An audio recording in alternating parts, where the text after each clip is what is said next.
नमस्कार साथियों, स्वागत है आप सभी का एक बार फिर से गुरुकुल ऑनलाइन क्लासेस में, जहां पर मैं पवन सिंह आप सभी का एक बार फिर से हार्दिक स्वागत और अभिनंदन करता हूं। साथियों, आगामी पुलिस भर्ती परीक्षा को ध्यान में रखते हुए हम लोग एक विशेष मुहिम वादा वर्दी का आयोजन कर रहे हैं, जिसके तहत हम सप्ताह में 5 दिन आपके सामने हिंदी के कुछ महत्वपूर्ण जो विगत परीक्षाओं में पूछे जाते रहे हैं या जिनकी आगे आने वाली या होने वाली जो परीक्षा है उसमें पूछी जाने की प्रबल संभावना है, ऐसे प्रश्नों को लेकर के आपके सामने उपस्थित हुए हैं। तो आइए साथियों, आज की अपनी चर्चा को प्रारंभ करें। उससे पहले आप सभी से निवेदन कि आप सभी अपने यथा स्थान पर अपने पुस्तक और कलम के साथ अपने को इस अंक के लिए तैयार कर लें और इस सेशन को हमारे अधिक से अधिक मित्रों तक शेयर कर दें, जिससे कि ये इस अंक से अधिक लोग क्या हो लाभान्वित हो सकें। तो साथियों, आज का अंक एक प्रकार से थोड़ा विशेष है। आपको बता दूं मैं कि हमारे कुछ जो साथी हैं जो पूर्व में पुलिस की या अन्य किसी विभाग में चयनित हो चुके हैं संस्थान से पढ़ करके, तो उनका हमें सुझाव मिला कि सर आने वाले समय में उत्तर प्रदेश लोक सेवा आयोग के माध्यम से एक बहुप्रतीक्षित और बहुप्रतिष्ठित परीक्षा समीक्षा अधिकारी और सहायक समीक्षा अधिकारी की भी संभावना है आने की, जिसका संभवतः क्या कहते हैं अध्याचन जा चुका है सरकार के पास और जहाँ तक जानकारी आ रही है उसको स्वीकृति भी प्राप्त हो गई है। तो पूरी उम्मीद है कि अक्टूबर के माह तक उसका भी नोटिफिकेशन रिलीज हो जाएगा।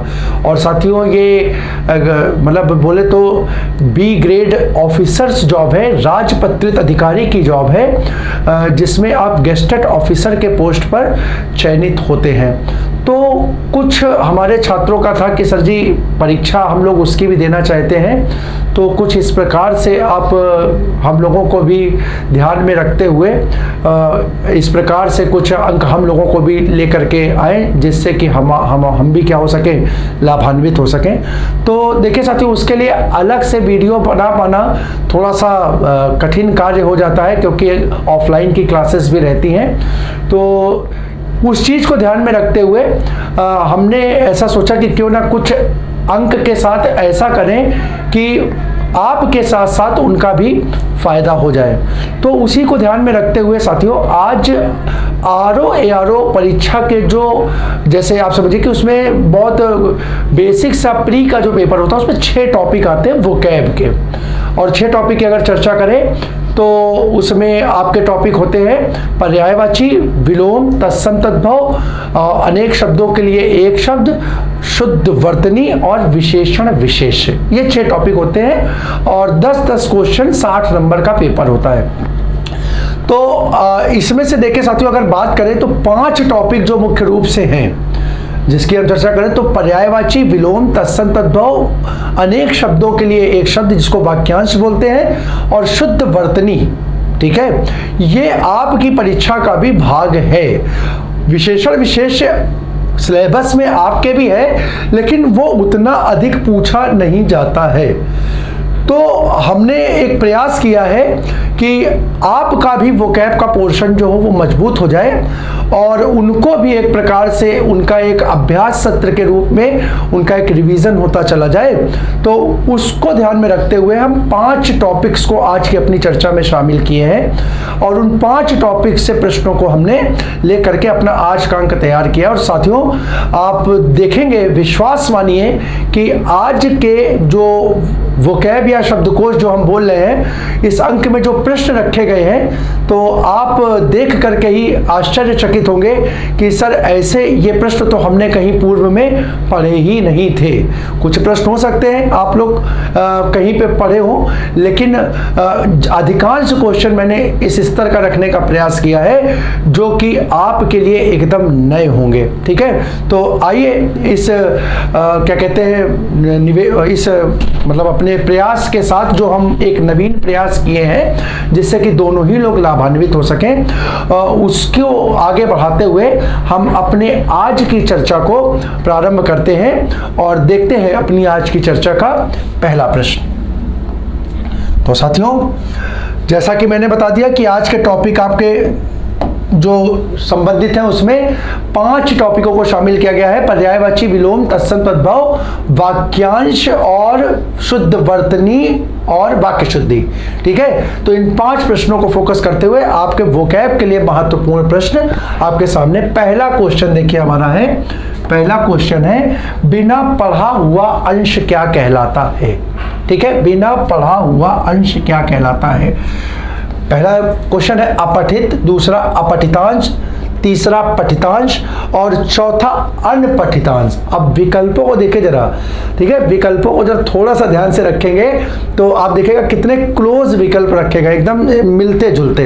तो पहले तो ये समझिए कि इस प्रश्न का आंसर होगा ऑप्शन सेकंड, अपठितांश। अब जरा देख लीजिए, हम आपको बता चुके हैं अपठितांश शब्द को आप तोड़ सकते हो, तो इसको लिख सकते हो आ, दूसरा पठित और तीसरा अंश।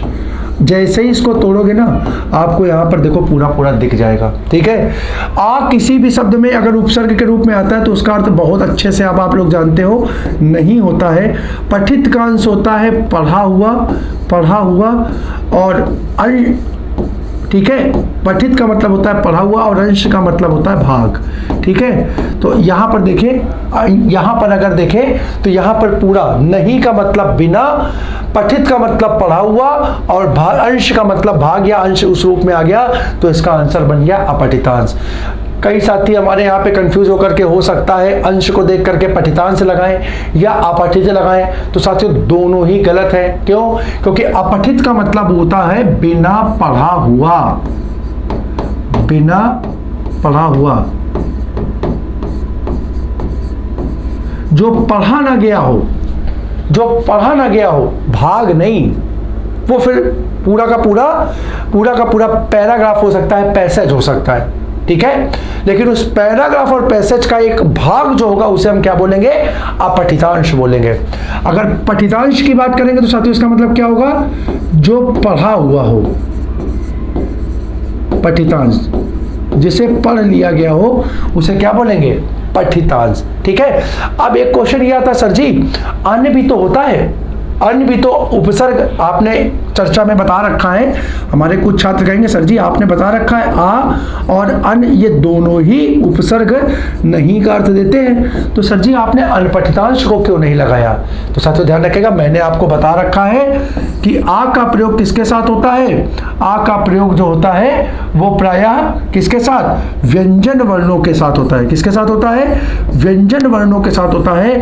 और अन का प्रयोग प्रायः किसके साथ होता है? स्वर वर्णों के साथ होता है। अब यहां पर देखिए, यहां पर पद क्या है? पठित। पा क्या हो गया? व्यंजन हो गया। तो इसका विपरीत अर्थ प्राप्त करने के लिए जिस उपसर्ग का प्रयोग करेंगे वो अन ना होकर के क्या होगा? आ हो जाएगा। क्या हो जाएगा? आ हो जाएगा। इस कारण से इसका आंसर क्या हुआ? सेकंड आंसर हो गया। एक एक चीज को स्पष्ट कर दिया, चारों चीजें आपके पास हो गई कि ये इसका आंसर क्यों नहीं है। अगले प्रश्न को देखो। अगला प्रश्न है, जिसे भले बुरे का ज्ञान ना हो, जिसे भले बुरे का ज्ञान ना हो उसे क्या कहते हैं? विकल्प ए अमोघ, बी अशोक, सी अबोध और डी विवेकी। ठीक है, तो आंसर इसका होगा साथियों विकल्प सी अबोध। ठीक है, अबोध। ठीक है, अबोध ऐसा बालक कहलाता, हम लोग कहते हैं ना बालक क्या होते हैं? बालक अबोध होते हैं, यानी उनको सही और गलत की कोई भी पहचान नहीं होती है। ठीक है, सही और गलत की कोई भी पहचान नहीं होती है। अच्छा, अगर विकल्प करें यहाँ पे अमोघ की चर्चा करें तो अमोघ का मतलब लिख लीजिए जो कभी भी निष्फल ना हो, जो कभी भी निष्फल ना हो, जो कभी भी निष्फल ना हो उसे क्या कहते हैं? अबोध कहते हैं। ठीक है, अबोध कहते हैं। ठीक है, अशोक का मतलब क्या होता है? देख लो, जिसे कोई शोक ना हो। लिखते जाओ साथियों, परीक्षा में पूछे जाते रहे हैं, मैंने इसी कारण यहाँ पर रखे हैं। जिसे कोई शोक ना हो वो क्या कहलाता है? अशोक कहलाता है। ठीक है, और विवेकी क्या मतलब होता है? जिसके पास विवेक हो। जिसके पास विवेक हो, जिसके पास विवेक हो क्या कहलाता है? विवेकी कहलाता है। ठीक है, तो इस प्रकार से इसके विकल्प भी हो गए। अगला प्रश्न हमारा, सूर्योदय से पूर्व का समय क्या कहलाता है? सूर्योदय से पूर्व का समय क्या कहलाता है? विकल्प ए उषा काल, विकल्प बी अरुणोदय, सी प्रभात और डी विभावरी। तो देखिए यहाँ पर साथियों, एक तो आपको यहाँ पे हटा ही देना है कि विभावरी का संबंध सूर्योदय या प्रभात या सुबह से नहीं, बल्कि विभावरी का संबंध किससे होता है? रात से होता है। विभावरी एक तरीके से ध्यान रखना रात का पर्यायवाची होता है। तो ये तो यहाँ पे आपका सीधा सीधा हट गया, हटा दिया। अब यहाँ पर प्रभात भी आप कह दोगे कि सर जी प्रभात मतलब तो सुबह होता है, और यहाँ सुबह की चर्चा थोड़ी कर रहा है। यहाँ तो सूर्योदय से पहले, सुबह कब होती है? जब सूरज उदित हो जाता है। सुबह कब होती है? जब सूरज निकल जाता है, उसके बाद को हम सुबह बोलते हैं। कि कहते भाई अरे भैया सुबह हो गई है, सूरज निकल गया है, ऐसे देखो बोलते हैं ना हम लोग। तो यहाँ पर क्या हो गया? ये हो गया सुबह, तो ये भी हट गया। यहाँ पूछ रहा है सूर्योदय से पहले का समय, कि सूरज के निकलने का जो पूर्व समय होता है उसको क्या कहते हैं? तो साथियों अब यहाँ पर दो विकल्प बचे, एक बचा उषा काल और एक होता अरुणोदय। आप कहोगे सर जी ये दोनों ही समय सूर्योदय से पहले के होते हैं, अब इसमें कौन सा लगाए? तो ध्यान रखिएगा, सूर्योदय से पहले का समय होता है अरुणोदय। ठीक है, अरुणोदय, और अरुणोदय से पहले का समय होता है उषा काल। यानी अगर आप क्रम देखोगे ना, क्रम देखोगे तो क्रम कुछ इस प्रकार का मिलेगा। पहले आएगा उषा काल, उषा काल, उषा काल का मतलब जानते हो बच्चा क्या होता है? उषा काल का मतलब होता है कि रात्रि बस गई और सूरज की पहली किरण दिखाई दी, जिसको हम लोग पौ फटने के नाम से भी जानते हैं। कि पहली किरण जैसे ही सूरज के आसमान में दिखाई देती है, उसको हम उषा काल के नाम से जानते हैं। उषा काल के बाद जब प्रकाशित होता है आकाश, ठीक है, क्या होता है? जब आसमान में क्या होता है? उजाला हो जाता है। तो उजाला होने पर सूर्य अपने निकलने का संकेत देता है। यानी उजाला जो होने का समय है, सूर्य से निकलने का पहला, जब रात हट जाती है, उजाला हो जाता है, उसको हम लोग बोलते हैं अरुणोदय। देखो इसका मतलब क्या है? सूर्य का मतलब होता है प्रकाश, ऐसे समझना, सूर्य का मतलब होता है प्रकाश। ठीक है, अब सूर्य जब निकलेगा तो निकलने से पहले वो अपने निकलने का संकेत देगा। बोलो हाँ, देगा ना बेटा? और देगा तो कैसे देगा? अपने प्रकाश के माध्यम से देगा। सूर्य के निकलने से पहले प्रकाश चारों तरफ फैल जाएगा और वो बता देगा कि भैया क्या है, थोड़े ही समय में क्या होने वाला है? सूर्य का उदय होने वाला है, सूर्य निकलने वाला है। तो वो सूर्य के उदय से जो पहले का समय हो जाएगा वो हो जाएगा अरुणोदय, और उसके बाद जब सूरज का निकलना होता है तो उसको बोलते हैं सूर्योदय। ये तीन क्रम याद कर लो भैया, बहुत बढ़िया है। यानी सूर्योदय से पहले का समय कहलाता है अरुणोदय, सूर्योदय से पहले का समय कहलाता है अरुणोदय, और अरुणोदय से पहले का समय या काल कहलाता है उषा काल। याद रखिएगा, बहुत इंपॉर्टेंट है। ठीक है, आप कंफ्यूज हो जाएंगे अगर आपसे पूछ दिया कि अरुणोदय से पहले का समय क्या होता है, तो याद रखना उसका आंसर हो जाएगा उषा काल। अगला प्रश्न देखो मेरे भाई, जिसका आदि और अंत ना हो। विकल्प ए अनादि, बी आद्योपान, सी अनाद्यंत और डी आद्यंत। डी आद्यंत। तो अब ध्यान रखो, बहुत क्लोज। अब इसमें आप बहुत कंफ्यूज हो जाओगे, मैंने विकल्प रखे ही ऐसे हैं कि आप एकदम हैरान हो जाओगे, सर जी समझ में नहीं आ रहा क्या करें। तो देखो शब्दों को पढ़ना सीखो, मैं बता रहा हूँ। इसका आंसर पहले लिखो, जिसका आदि और अंत ना हो, उसका आंसर होगा, उसका ना हो लगाए ना, तो उसका आंसर हो जाएगा अनाद्यंत। क्या होगा? अनाद्यंत। अब जरा इस शब्द को देखो, जब इस शब्द को तोड़ते हो ना मेरे भाई, तो ये शब्द टूटता है अन धन आदि धन अंत, आन धन आदि धन अंत। और जब यहां देख लो, यहां पर आदि शब्द आ गया, जिसका आदि, आदि का मतलब जानते हो क्या मेरा भाई होता है? आदि का मतलब होता है प्रारंभ। आदि का मतलब क्या होता है? प्रारंभ। और अंत का मतलब भी जानते हो आप लोग, अंत का मतलब होता है समापन। अंत का मतलब क्या होता है? समापन। जरा ध्यान से देखना, ठीक है। तो यहाँ पर क्या हुआ, अन उपसर्ग लग गया तो अन का मतलब फिर से वही आ गया। देखो आप जरा देखो, अब यहाँ पे अन लगा है ना मेरे भाई। अब अन क्यों आया, क्योंकि देखो यहाँ पर ये शब्द किससे प्रारंभ हुआ, स्वर से प्रारंभ हुआ, इसलिए यहाँ पे आ नहीं आया। हमने आद्यांत नहीं बोला, हमने क्या बोला, अनाद्यांत बोला। क्या बोला, अनाद्यांत बोला। क्यों, क्योंकि यहाँ पे एक शब्द किससे प्रारंभ हुआ, ये शब्द किससे प्रारंभ हुआ, ये शब्द तुम्हारा स्वर से प्रारंभ हुआ। ठीक है, तो इसका मतलब हुआ नहीं। अब जरा देखो, नहीं है प्रारंभ और समापन या अंत, नहीं है प्रारंभ और अंत जिसका, यानी जिसका आदि और अंत ना हो वो क्या कहेगा, अनाद्यंत कहलाएगा। देखो शब्द टूट के ही बता रहा, अगर शब्द को तोड़ पा रहे हो तो बहुत आसानी से तुम आंसर निकाल पा रहे हो। ठीक है, आज इसको तोड़ोगे ना बेटा तो ये क्या बनेगा, देखो ये बनेगा आदि और अंत, यानी जिसका आदि और अंत निश्चित हो, पता हो। आद्यंत का मतलब जिसका प्रारंभ और जिसका समापन, आदि और अंत दोनों पता हो, उसे बोलते हैं आद्यंत। ठीक है, ठीक है। और दूसरा क्या होता है, दूसरा कहलाता है अनादि। अब इसको तोड़ोगे तो साथियों क्या बनेगा, ये बनेगा अन धन आदि, अन धन आदि। अब ये देखो क्या है, अन मतलब नहीं, आदि यानी जिसके प्रारंभ का पता नहीं है। हम लोग अक्सर कहते हैं ईश्वर कैसा है, ईश्वर आदि अनादि है, प्राचीन है, प्रारंभ है। और अनादि मतलब कितना प्रारंभ है उसकी हमें कोई जानकारी नहीं है। प्राचीन है, पुराना है, लेकिन कितना पुराना है ये नहीं मालूम, कब उसकी उत्पत्ति हुई और कब वो क्या होगा, समाप्त ना। ईश्वर तो क्या है, अजर अमर। ठीक है, पक्का। तो ये हो गया अनादि। ठीक है, अब दूसरा शब्द है आद्योपान। आद्योपान परीक्षा में बहुत बार पूछा गया, तो इसका मतलब साथियों देखिए क्या होता है, इसका मतलब होता है आदि से अंत तक, आदि से अंत तक के लिए शब्द होता है आद्योपान। आदि से अंत तक के लिए शब्द क्या होता है, आद्योपान। तो ये विकल्प मेरे ख्याल से चारों समझ में आ गए होंगे। चारों में क्या अंतर है ये मैंने स्पष्ट कर दिया और इसका आंसर हो गया ऑप्शन थर्ड। अगला प्रश्न, आगे बढ़कर स्वागत करना। करना मतलब ये एक प्रक्रिया हो गई क्रिया की। आगे बढ़कर स्वागत करना क्या कहलाता है। विकल्प ए अगवानी, बी अगवा, सी मेहमानी और डी स्वागत। अब देखो सर जी क्या क्या विकल्प रखे हो सर जी, क्या कर दे, मतलब स्वागत भी लगा सकते, समझी नहीं आ रहा, स्वागत भी तो हम किसी का करते हैं। तो ठीक हो, स्वागत में आगे बढ़ने की जरूरत नहीं है। ठीक है, इसका सही आंसर होगा ए अगवानी। क्या होगा, अगवानी।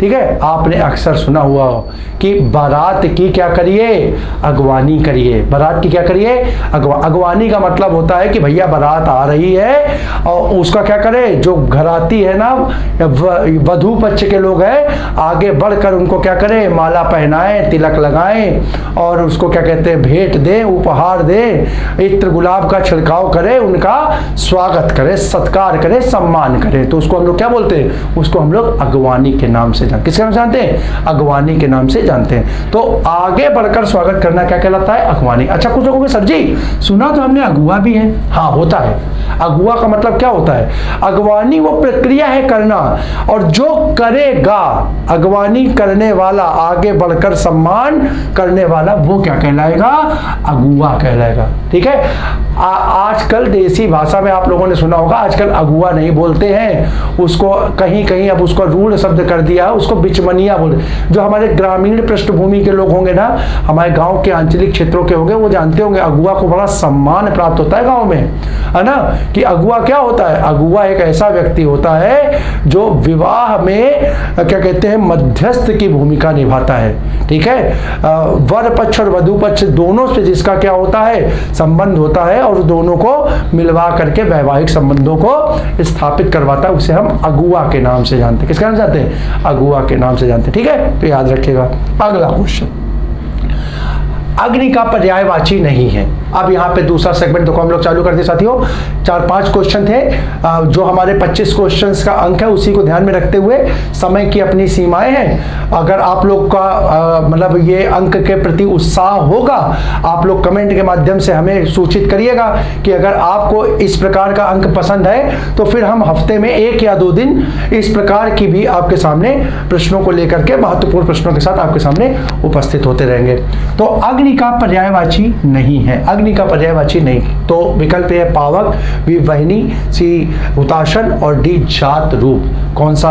तो आंसर लगाओ बेटा, इसका होता है डी जात रूप। अब देखो ये तीनों अग्नि के हैं, यहाँ बहुत कुछ एक्सप्लेन नहीं करना। अब जो आपको नहीं आता इसमें, आपको जो नहीं आता वो आप क्या करना, अपनी कॉपी में नोट कर लेना, अपने नोट्स में बढ़ा लेना, उसको बार बार पढ़ते रहना, ठीक है। अब यहाँ पर देखो बेटा जात रूप लिखने का उद्देश्य क्या है, पहले तो ये जान लो। जात रूप जो होता है ये किसका, जात रूप जो होता है ये सोना का पर्यायवाची होता है। किसका होता है? सोना, ठीक है। सोने को जात रूप बोलते हैं। अच्छा, दूसरा शब्द देखना, एक शब्द होता है जात देवस। मैंने जात रूप शब्द इसलिए लिखा क्योंकि ये जात देवस से मिलता जुलता है, जात रूप और जात देवस। तो साथियों ध्यान रखिएगा, जात रूप तो सोने का होता है, लेकिन जात देवस अगर आ जाएगा तो ये आग का पर्यायवाची होता है, इसलिए मैंने यहाँ जात रूप डाला। जात रूप मतलब सोना और जात देवस मतलब अग्नि या आग होता है। क्या होता है? अग्नि या आग होता है, ठीक है। तो इस प्रकार से ये आंसर आपका हो गया। अगला प्रश्न देखो, राक्षस का पर्यायवाची निम्न में से कौन सा है? बेहतरीन क्वेश्चन के साथ आपके सामने है।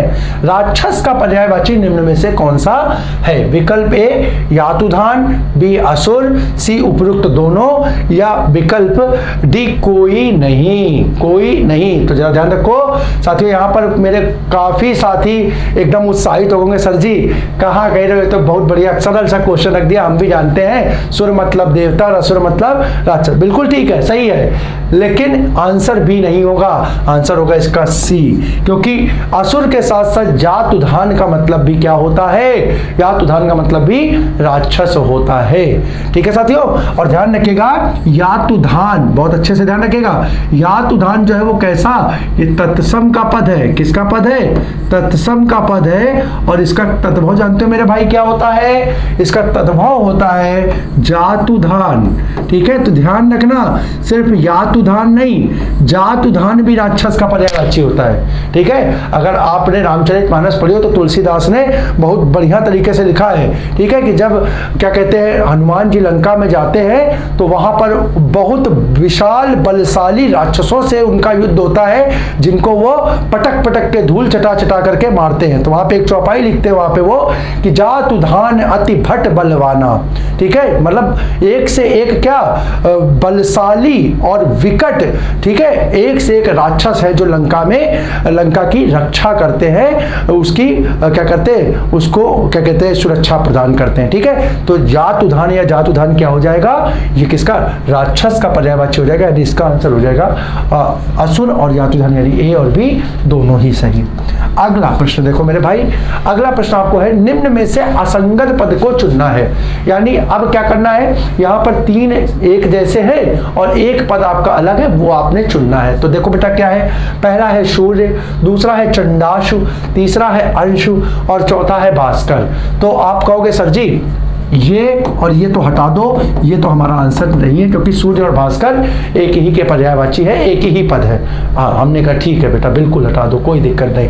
अब तुमने कहा सर जी चंडाशु और अंशु में फंस रहा है मामला, क्या करें? तो हमने कहा बताओ भाई क्या करोगे? तो तुम हमसे कहोगे कि सर जी एक काम करो, इसमें से आप एक काम करो, इसमें से चंडाशु लगा दो, हमने सुना नहीं है, ये सुना नहीं है ना। अंशु शब्द तो हमने सुना है, तो अगर सुना है तो हो सकता है सूर्य का होगा, लेकिन मेरे भाई याद रखना इस प्रश्न का आंसर चंडाशु नहीं है बल्कि अंशु है, पक्का। आज जरा ध्यान रखो, इसको रखा क्यों गया है, इतना बढ़िया प्रश्न आपके सामने बनना है। देखो बेटा, एक शब्द होता है अंशु, एक शब्द होता है अंशु और दूसरा शब्द होता है अंशुमाली। क्या होता है? अंशुमाली, है ना। आप जरा ध्यान पे देखो, एक शब्द है अंशु और एक शब्द है अंशुमाली। अब अगर हम चर्चा करें तो मेरे बेटा याद रखना, अंशुमाली जो होता है वो किसका? सूर्य का होता है। अंशुमाली मतलब सूर्य होता है, ठीक है। और अंशु जो होता है वो किसका होता है? सूर्य किसका? किरण का। अंशु किसका होता है? किरण का। अब जरा ध्यान से देखो, अब तुम याद करने का तरीका देखो। अगर हम तुमको थोड़ा सा कहें, हालांकि होता नहीं, हम थोड़ा सा कहें कि बेटा इस पद को अगर तोड़ो, अगर इसको ऐसे तोड़ लो, अंशु और दूसरा शब्द माली है, और माली को अगर हम मालिक लिख दे तो किरणें जो होती वो निकलती किससे हैं?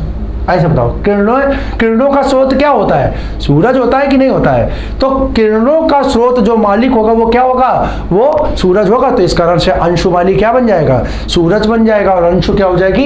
किरण। तो बेटा यहाँ पे अंशुमाली नहीं दिया है, क्या दिया है? अंशु दिया हुआ है। तो यहाँ पर ये किसका हो गया मेरे बच्चा? ये हो गया किरण का पर्यायवाची। किसका हो गया? किरण का हो गया, सूरज का नहीं। और चंडाशु शब्द जो है वो सूरज का पर्यायवाची। तो इसको याद कर लेना, आपके लिए एक अच्छा शब्द आ गया वोकैब का। चंडाशु आपने याद करना है। अगला प्रश्न देखो, तामरस किसका पर्यायवाची है? तामरस किसका पर्यायवाची है? विकल्प ए कमल, बी सोना, सी सरोवर और डी अमृत। तो सिंपल सा है, ध्यान रखो, शब्द बेहतरीन। तामरस, तामरस जो होता है वो कमल का पर्यायवाची होता है। किसका होता है? कमल का पर्यायवाची होता है। ठीक है, बाकी सोना, सरोवर और अमृत आप लोग जानते ही हो। बहुत बेहतरीन क्वेश्चन के साथ आपके सामने आए हैं। विबुधेश, विबुधेश किसका पर्यायवाची है?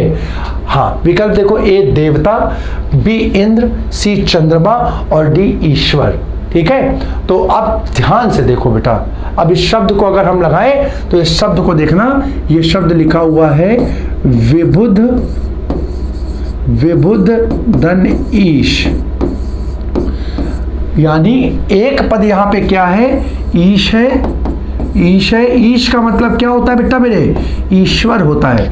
देखो यहां पर ईश्वर भी दिया है, लेकिन यहां पर पूछ किसका रहा है? ईश का नहीं पूछ रहा, यहां पूछ किसका रहा है? विबुधेश का पूछ रहा है ना। तो यानी ईश्वर, और ये विबुध भी तो पद लगा है। विबुध किसका होता है मेरे बेटा?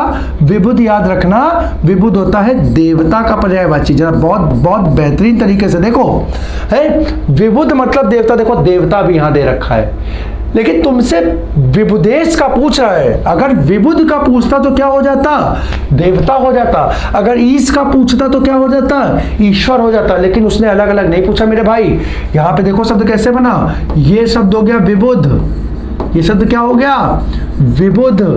ये शब्द हो गया ईश, ये शब्द क्या हो गया? ईश।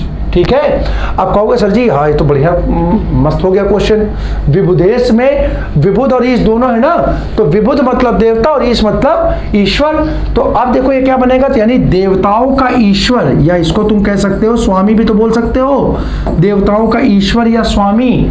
तो देवताओं का ईश्वर या स्वामी या जो राजा होता है वो कौन होता है साथियों? आप सभी जानते हो कौन होता है? इंद्र होता है। आंसर इसका हो जाएगा आंसर सेकेंड, आंसर सेकेंड। यानी विबुध मतलब देवता, ईश मतलब ईश्वर, और विबुधेश जो बनेगा ना, विबुधेश बनेगा किसका?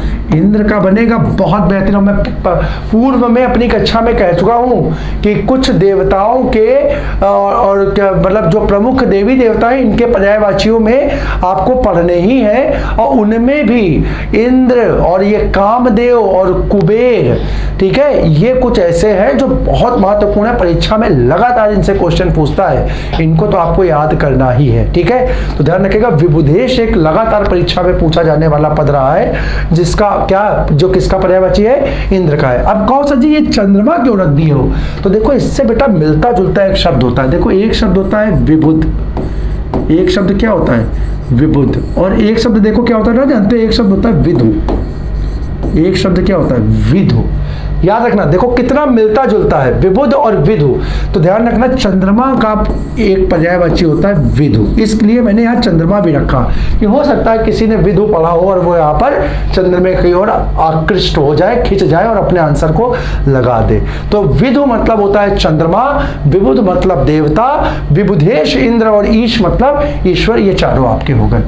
अगला प्रश्न, अगला प्रश्न बेटा, कतरना का तत्सम पद होगा। अब आपके सामने तत्सम तद्भव की श्रृंखला चालू हो गई।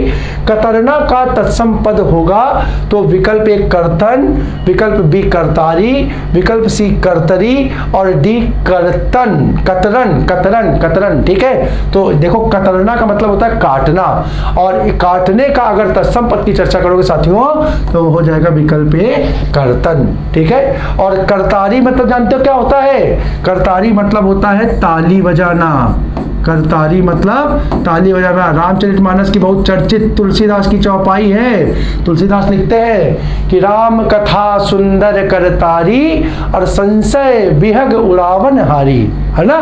तो राम कथा क्या है, एक बढ़िया ताली है, ठीक है। राम नाम वो ऐसी ताली है जो क्या करती है, मन के जो संशय है, मन में जो भ्रम की स्थिति है उसको क्या कर देती है, भ्रम रूपी पक्षी को उड़ा देती है, ठीक है, उड़ा देती है, भ्रम को समाप्त कर देती है, सत्य का ज्ञान करा देती है, ज्ञान का बोध करा देती है। ऐसी कौन होती है, राम कथा होती है। तो करतारी का मतलब होगा ताली बजाना। कर्तरी मतलब जानते हो मेरे बच्चा क्या होता है, कर्तरी का मतलब होता है कैंची, ठीक है, ये ध्यान रखना। कैंची का तत्सम जो होता है वो कर्तरी होता है। कैंची का तत्सम क्या होता है, कर्तरी। और कतरन आप सभी जानते हो, कतरन का मतलब होता है जो कूड़ा करकट होता है ना, जैसे कपड़े को काटो तो कपड़े को काटने पे जो छोटे छोटे कपड़े के जो क्या होते हैं, जो काटने पर ऐसी चीज जो क्या प्रयुक्त नहीं होती है बच करके कूड़े के रूप में निकल जाती है, उसको क्या बोलते हैं, कतरन बोलते हैं। क्या बोलते हैं, कतरन बोलते हैं। चलो अगला प्रश्न देखो मेरे भाई। तत्सम तद्भव का गीध का तत्सम पद होगा। गीध का तत्सम पद क्या होगा, ए गर्दभ, विकल्प बी गृध, सी गृध और डी गिद्ध। तो यहां पर ध्यान रखिएगा साथियों, यहां पर दो विकल्पों में बड़ा कंफ्यूजन हो जाएगा आपको। एक क्या हो सकता है, आप यहां पर गर्दभ में और गृध में, क्योंकि देखो यहां पर ये दोनों तो पद आपके दिख ही नहीं रहे, ये तो अलग है, गिद्ध और गृध का कोई लेना ही देना नहीं। तो अब यहां पर ध्यान रखिएगा, गीध का जो तत्सम पद होता है वो गृध होता है। क्या होता है, गृध होता है। कहीं कहीं साथियों ना इसको गृध के ना इस प्रकार से भी मिलता है, कहीं कहीं ये इस रूप में भी मिलता है। तो ध्यान रखिएगा, ये दोनों में जो भी मिले वो दोनों आप क्या करिएगा, सही कर लीजिएगा। तो गीध का तत्सम पद जो होगा क्या हो जाएगा, ऑप्शन सी गृध हो जाएगा। अगला क्वेश्चन, सींग का तत्सम पद क्या होगा, सींग का तत्सम पद क्या होगा।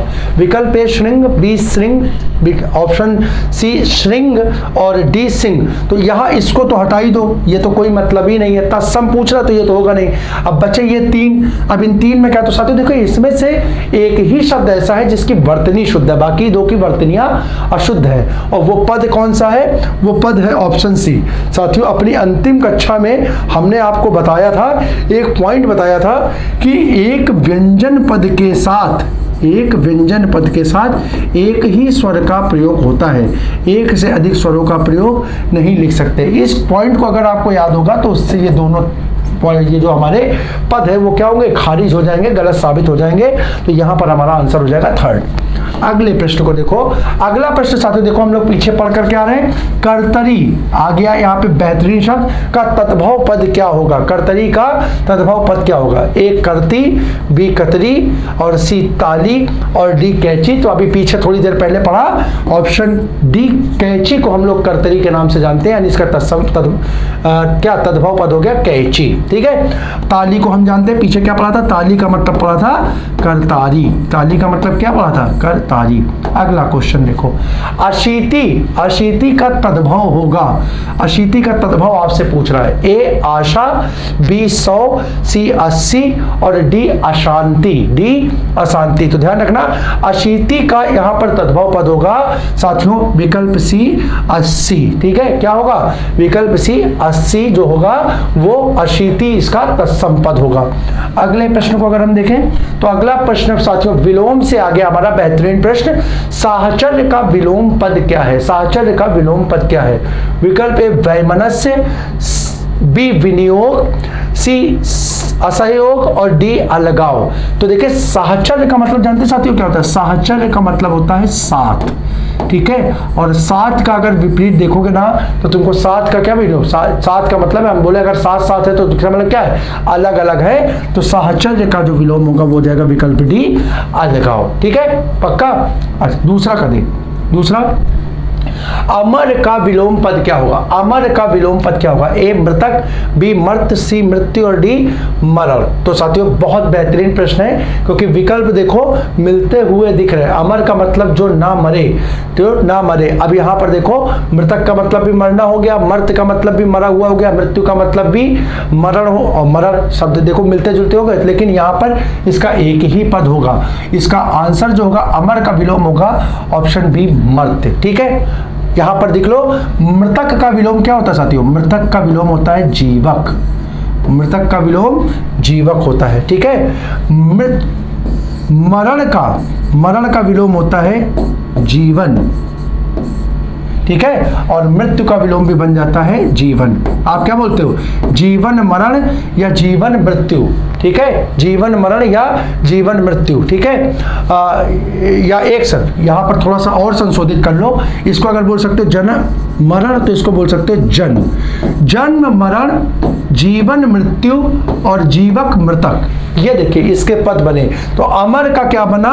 अमर का बना मर्त। इस प्रश्न का आंसर हो गया सही। अगले प्रश्न को देखो। अगला प्रश्न क्या साथियों? विलोम की दृष्टि से अशुद्ध युग्म आपने छांटना है। आपको ऐसा युग्म देखना है जो गलत है। पहला देखो, आयात का निर्यात, बी दृश्य का अदृश्य, सी आमिष का सामिष और डी प्रत्यक्ष का परोक्ष। तो बहुत से साथी मेरे देख करके तुरंत कहेंगे सर जी आयात निर्यात इंपोर्ट एक्सपोर्ट होता है, ये तो ठीक है। दृश्य अदृश्य सर जी हमने सुना, ये भी ठीक है। आमिष सामिष सर जी होता होगा, बिल्कुल कहीं ना कहीं सुना तो वही हमने आमिष, लेकिन प्रत्यक्ष का परोक्ष सर जी यही नहीं होगा। लेकिन ध्यान रखना साथियों, प्रत्यक्ष का तुम लोग क्या करते हो? प्रत्यक्ष का सुनते तुम लोग क्या सर जी प्रत्यक्ष का कर दो अप्रत्यक्ष, तो तुम लोग कहोगे सर जी प्रत्यक्ष का अप्रत्यक्ष होता है, परोक्ष नहीं होता। लेकिन ध्यान रखना कि अप्रत्यक्ष और परोक्ष ये दोनों, अप्रत्यक्ष और परोक्ष ये दोनों कैसे? पर्यायवाची पद हैं। क्या है बेटा?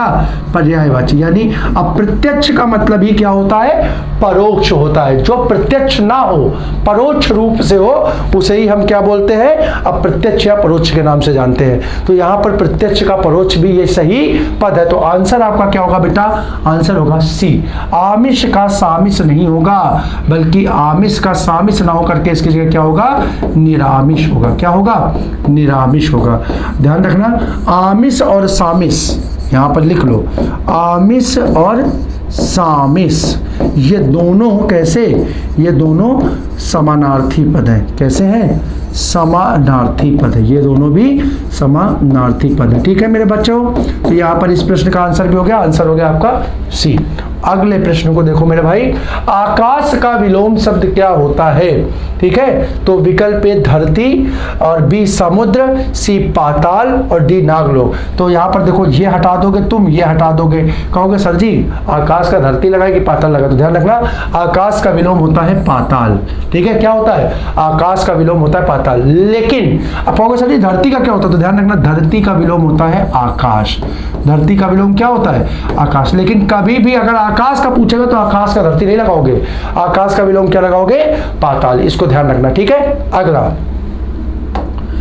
क्वेश्चन है, पाश्चात्य का विलोम पद आपको बताना है। पाश्चात्य का विलोम पद आपको बताना है। विकल्प ए पौरस्थ, बी पौर्वात्य, सी परिष्कृत और डी ए और बी दोनों। तो साथियों देखो इस प्रश्न का आंसर होगा ऑप्शन डी, ए और बी दोनों। पौरस्थ और पौर्वात्य, पौरस्थ और पौर्वात्य दोनों का मतलब होता है पूर्व से संबंधित। पूर्व का मतलब यहाँ दिशा से है, पूर्व का मतलब यहाँ दिशा से है। तो जो पूर्व से संबंधित है, जो पूरब से संबंधित है, उसको क्या बोलते हैं? उसको पौर्वात्य या पौरस्थ के नाम से जानते हैं। इस कारण से इसका आंसर हो गया ऑप्शन डी।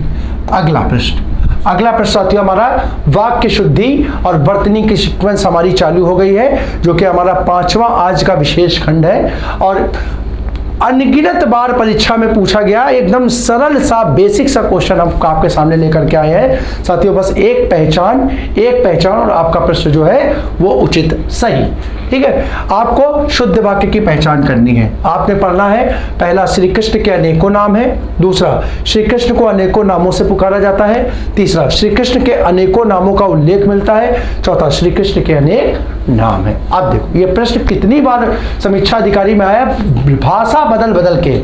अब इस प्रश्न की खासियत क्या है मेरे बच्चों? देखना, इस प्रश्न की खासियत सिर्फ एक है। यहां पर इस शब्द को पकड़ो, यहां पर अनेकों, यहां पर भी अनेकों, यहां पर भी अनेकों, लेकिन यहां पर अनेक। देख पा रहे हो? कुछ नहीं करना, लैंग्वेज पकड़ना है, ये शब्द को पकड़ना है। 3 पद में एक जैसा नाम दिया हुआ है, अनेकों, एक में अलग, तो जो अलग है बस वही आपका आंसर है। क्या है बच्चा? ध्यान रखो, अनेक क्या है? अनेक स्वयं में बहुवचन है। अनेक स्वयं में क्या है, बहुवचन है, और कभी भी बहुवचन का बहुवचन नहीं बनता है। अनेक स्वयं में बहुवचन है तो इसका कभी अनेकों नहीं बनेगा, अनेकों नहीं बनेगा, इसका क्या रहेगा, अनेक ही उचित पद होगा, यानी अनेकों पद क्या होगा, गलत होगा। तो इस कारण से तीनों क्या हो गए, गलत हो गए। ये कैसी हो गई बेटा, ये वचन संबंधी अशुद्धि हुई। कैसी हुई, वचन संबंधी अशुद्धि हुई। अगर आपसे पूछे अनेक जो बहुवचन है इसका एक वचन क्या होता है, इसका एक वचन क्या होता है मेरे बच्चों, याद रखना, इसका एक वचन होता है एक। एक का बहुवचन अनेक होता है, एक का बहुवचन अनेक होता है, ना कि अनेकों। ठीक है, तो अनेकों के कारण ये प्रश्न गलत हो गया, याद रखिएगा, बहुत बार रिपीट मारता है ये प्रश्न। अच्छा, दूसरा, निम्नलिखित वाक्यों में से शुद्ध वाक्य है। विकल्प है, मेरे घर के पास एक हलवाई की दुकान है। बी, मेरे घर के पास एक हलवाई की दुकान स्थित है। सी, मेरे घर के पास एक हलवाइयों की दुकान है। और विकल्प, मेरे घर के पास हलवाई की एक दुकान है। जरा थोड़ा सा ध्यान दो, तो यहाँ पर देखो, एक हलवाई की दुकान, एक हलवाई की दुकान और एक हलवाइयों। पहले तो सबसे पहले इसको हटाओ। अगर एक है तो वो क्या है, एक वचन का पद है, और एक वचन के साथ बहुवचन का प्रयोग नहीं होता।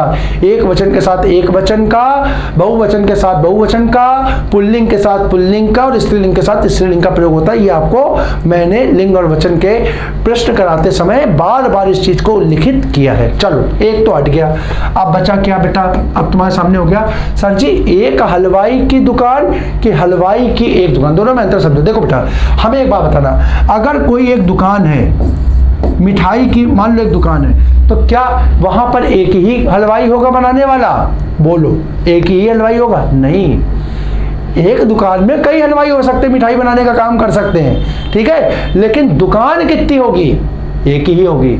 तो देखो, एक हलवाई नहीं होगा, हलवाई की एक दुकान होगी। क्या होगी, तो यहां पर देखो, जहां पर एक दुकान का पद होगा वो क्या होगा, एक दुकान में एक से अधिक हलवाई हो सकते हैं। तो यही वाला पक्का क्या होगा, सही हो जाएगा, आंसर हो जाएगा ऑप्शन डी, मेरे घर के पास हलवाई की एक दुकान है, हलवाई की एक दुकान है। चलो आगे बढ़े, आगे बढ़े, आगे बढ़ते बेटा। निम्नलिखित में से शुद्ध वर्तनी वाला शब्द कौन सा है, शुद्ध वर्तनी वाला शब्द कौन सा है? तो वर्तनी देख लो बेटा, चार पद है, एक कलेश, दूसरा क्लेश, तीसरा क्लेश और तीसरा क्लेश।